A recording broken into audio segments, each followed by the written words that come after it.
বায়ান্নর ভাষা আন্দোলনের স্রোত মিশে গিয়েছিল শহর থেকে গ্রামে, পথে প্রান্তরে। সে সময় দুর্বার আন্দোলনে সিলেটবাসীও রেখেছিল বলিষ্ঠ অবদান। তাদেরই একজন ভাষা সৈনিক মনিরুদ্দিন আহমেদ।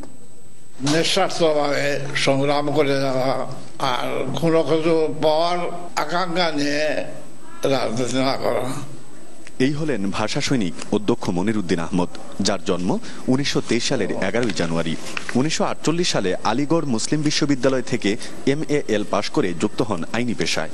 আর তখনই ভাষা আন্দোলনের মাঠে তিনি এক অগ্রসৈনিক। আন্দোলনের মূল দাবি যে দেশে গণতন্ত্র আসা বা শাসন হয়, এটা কতটুকু আছে আপনারা বোঝেন যে আজও হয় নাই। এমনকি উচ্চ আদালতের ভাষা সেটাও বাংলা হয় নাই। 1947 সাল থেকে সিলেটের মানুষ বাংলাকে রাষ্ট্রভাষার মর্যাদা দেওয়ার দাবিতে আন্দোলন শুরু করে। সেই সাথে ভাষা আন্দোলনে সিলেটের নারীরা অনন্য ভূমিকা পালন করে বলেও জানান তিনি। সিলেটে মুসলমান মেয়েরা কোনো প্রশাসন বা জলে আসতো না। এই ভাষা আন্দোলনের সময় প্রথম মেয়েরা আপনার প্রতিবাদ করে।